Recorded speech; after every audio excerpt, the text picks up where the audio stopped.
Now when it comes to children's photography, we're all used to the standard portraits, headshots, full-length body shots of kids looking towards the camera, indoors or outdoors, and that's become fairly standard. The type of photography that I'm going to talk to you about is environmental children's portraiture. That means they're actually actively engaging in the environment. That means they're running around playing, looking at things, maybe a plant, perhaps they're sat down reading a book, anything. It doesn't have to even be that realistic, but as long as it looks nice. And the idea with it is that we're trying to invoke those memories that we have of when we were children and we used to play outside and enjoy a park or the countryside and get kind of stuck in, having fun, running around, being inquisitive, recapturing that curiosity that children naturally have and trying to show that rather than just having a straightforward portrait looking at the camera, which is very nice still to look at. This gives us the feeling of how we'd like our childhoods to be and how we'd like our children's childhoods to be. It's all about adventure, mystery, fun, finding stuff. So when it comes to our photography, we need to just have a few skills in order to make this work for us. It doesn't matter too much what camera you have. The lens though makes some more of a difference. So what I use is a full frame camera with an 85 1.4 or 1.8 lens, or maybe a 135mm f2. You could use an equivalent. If you've got a crop sensor camera, a 50mm 1.8 would be good, or an 85mm 1.8, something like that. Those are the kind of lenses that you want. They're slightly longer with a relatively shallow depth of field.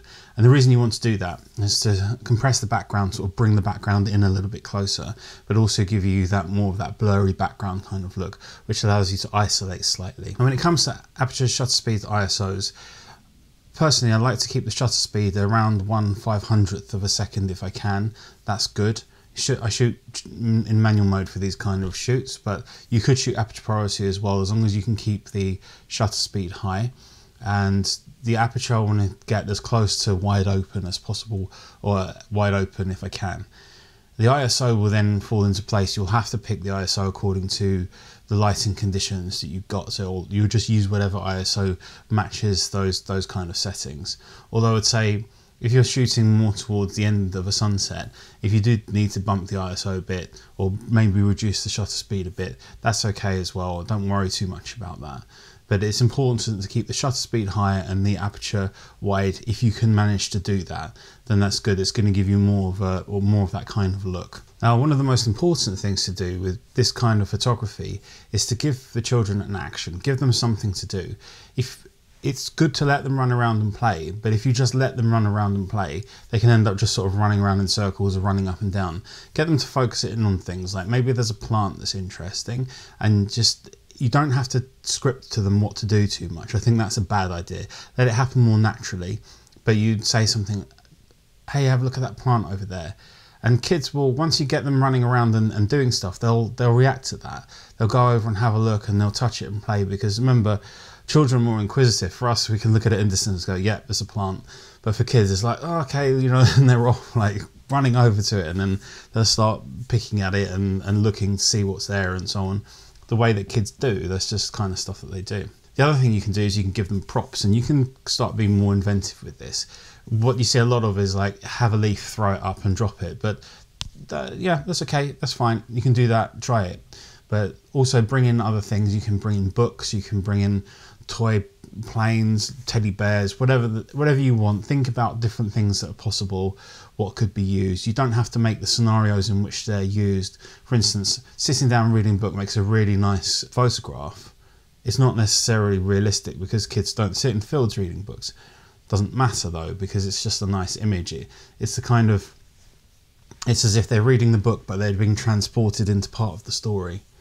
It's almost like a fantasy image in that sense. And you can bring in lanterns, torches, you know, those kind of things. Just use your imagination a bit. Bring in blankets, wrap a blanket around them, and all those kind of things to give that.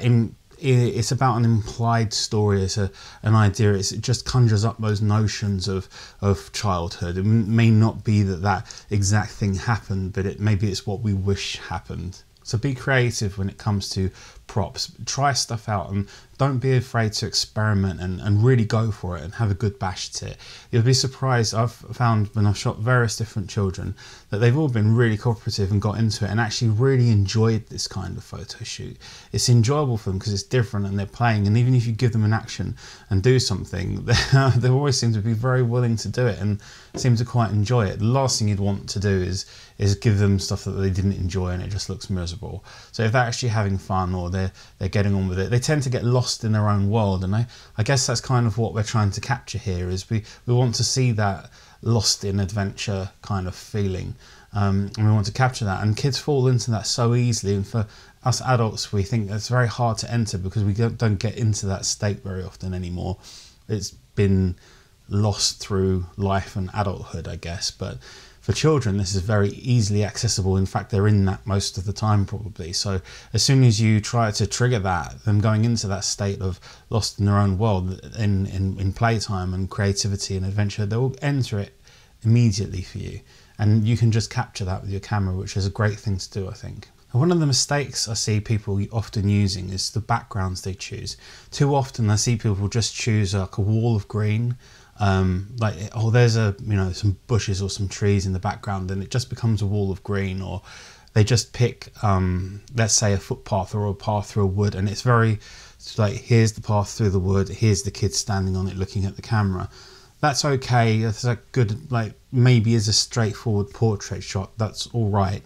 But trying to hit more diverse backgrounds and more interesting backgrounds gives more to the story, it lends more to it, and not having just very controlled, simplified backgrounds.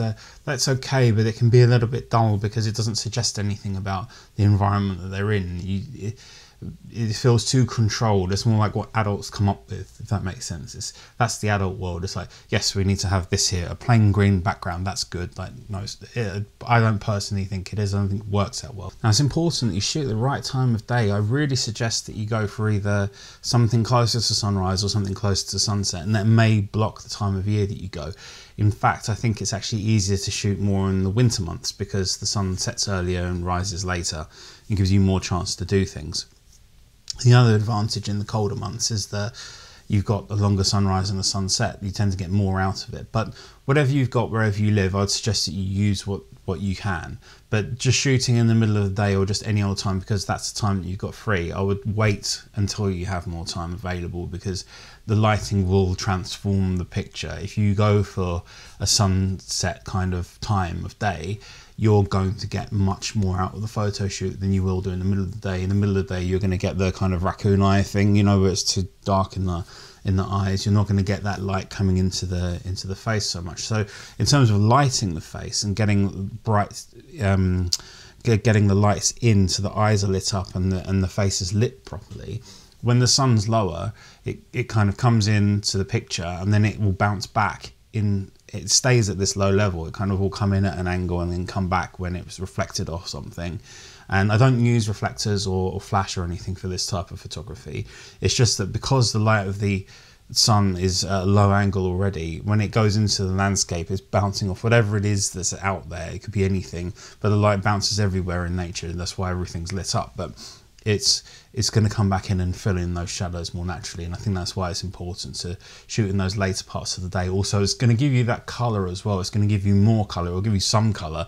Even if it gives you cold colours, it's still something that you can work with, better than in the middle of the day where you really just don't have any colour at all. In terms of this exposure and how we're doing these kind of shoots, if we want the pictures of the kids to look nice, like they look good, they have to look, their skin should look lit up, and whatever colour skin they've got, it's important that light is actually reaching them properly and that we expose for that, because we want to be able to see them properly. When the lighting's bad and our exposures are bad, we will tend to get grain and muddiness in the picture, which just doesn't look right. It doesn't look like a clean photograph. It doesn't look professional and well made. In order to do that, when you set your exposure in your camera, you want to expose for the skin. That's the priority, is expose for the skin.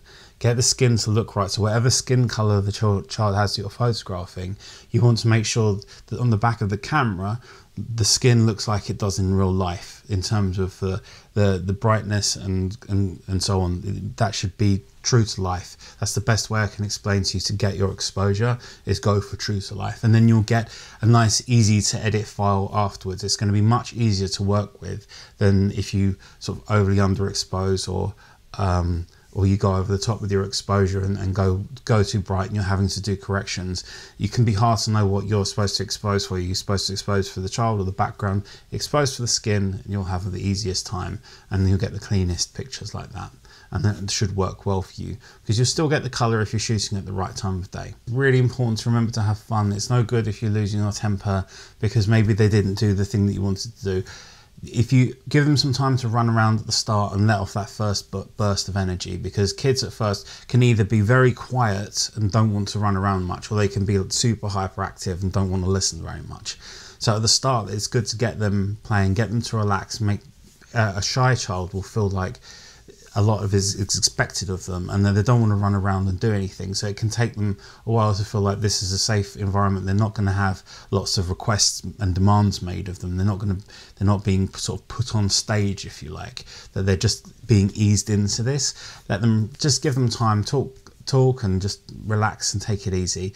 And if they're hyperactive and running around, let them burn off some of that energy until they start to calm down. If it takes 10 or 15 minutes of them running about going berserk, then that's absolutely fine. Just realize that the first stage of a photo shoot with kids is often the hardest bit, and you need them to either relax or get that energy level down in order for them to be more cooperative. If it's your children that you're shooting, it can be very tempting to lose your temper with them because they don't immediately do the thing that you want them to do. And if they want to run off and play a little bit in between, let them do that too, because if you turn it into a job, or this is like a demand, they must do this, it can be really difficult because they're not going to enjoy the experience. And it's important they enjoy it, because as soon as they don't enjoy it, it will show on their faces. You'll be able to see it, and then the whole thing starts to unravel and it just becomes a bad experience. They don't want to do it again. You're in a mood with them. It's not going to be a good thing. So be patient. I would say be patient with them. But I find that every time I've shot with children, it's okay as long as you understand that they're not 100% there for you. You have to kind of let them have their bit of time as well, and then it works out well. That's really the key in terms of getting cooperation from the kids, is allow them to have their playtime, allow them to have their moments as well. And you might find that, I'm not sure, it's something I often find, is once they get into it and they know that what you want is for them to be inquisitive and looking into things, they start coming up, they pick up things and look at stuff, and they come up with things that you don't even think of, that give you an extra little photograph and turn it into something.